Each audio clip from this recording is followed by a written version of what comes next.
يا مساء الورد على عيونكم، يا رب تكونوا بألف خير وبكل سعادة كده دايما يا رب، ويكون رمضان كريم عليكم وكل سنة وانتم طيبين. العيد على الأبواب. النهاردة هنتكلم في ايه؟ النهاردة هنتكلم في اننا مش محترفين. نعمل ايه ببواقي الكونكريت، او نعمل ايه بالحاجات اللي بيبقى فيها عيوب في الكونكريت؟ هل احنا هنرميها؟ قطع زي دي مثلا طلعت من القالب مش كويسة، قطع فيها بابلز، قطع طلعت متكسرة، او الكونكريت ما وصلهاش في القالب كويس فبالتالي ما بقتش مظبوطة. قطع تانية طلعت لما طلعت من القالب ما كانتش متساوية كويس. يعني نعمل ايه في الحاجات اللي فيها غلطات، في الحاجات اللي فيها عيوب؟ رشينا كحول كتير فالقطعة ما طلعتش كويسة وحلوة.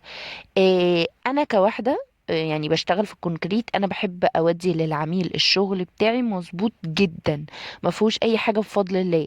فانا بستحرم ان هو حد يكون دافع فلوس وفي الاخر ياخد قطعه فيها بابلز، ياخد قطعه مقشره، ياخد قطعه شكلها مش حلو، تزاوله في ان هو لما يجي يشتغل عليها في فينش ما يعرفش. فطبعا بعمل ايه؟ بركن الحاجات دي. هل انا برميها؟ لا، انا بقى النهارده هقول لكم انا بعمل ايه في الحاجات دي.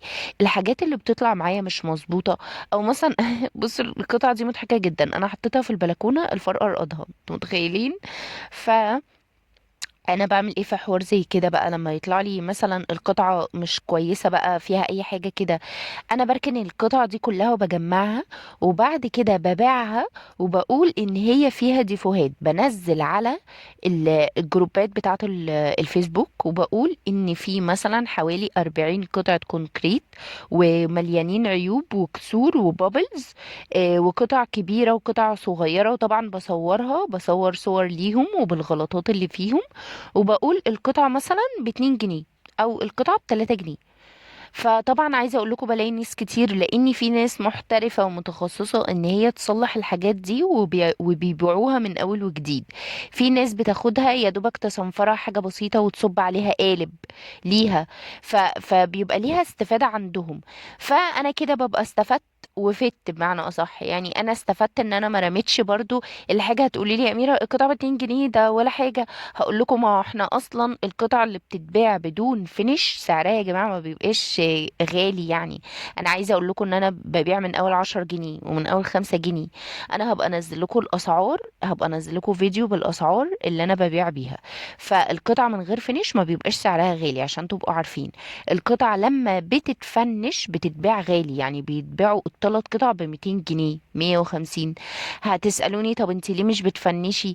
اولا ما عنديش وقت خالص خالص ان انا افنش عشان معايا بيبي صغنطوط. ده حاجة تانية، بحس ان الموضوع محتاج طاقة، محتاج صبر، محتاج وقت، وانا مش من الناس دي الصراحة. فبعمل ايه؟ انا ببيع القطع بدون فينش، فببيع القطع بقى، هبقى انزل لكم الاسعار بس باسعارهم ب10 جنيه، 15 جنيه، ما بتبقاش غالية. فان انا بقى ابيع قطعة بالنسبة لي ب2 جنيه او ب3 جنيه، اه فرق يعني كبير شوية، بس في نفس الوقت احسن ما ارميهم. ما هم دول ما فيش حد، انا مش يعني مش هينفع ابعتهم لاي حد ولا ابيعهم لاي حد بتمن القطع العادية. فانا بدل ما ارميهم بعمل ايه؟ بستفيد بيهم. احنا كلنا مش محترفين يعني، حتى لو حد محترف لازم يغلط. فان انا اغلط في قطعة وبعد كده ارميها خسارة، يعني كل ده برضو ايه؟ بودر بحطه. فعشان كده حبيت النهاردة افيدكم.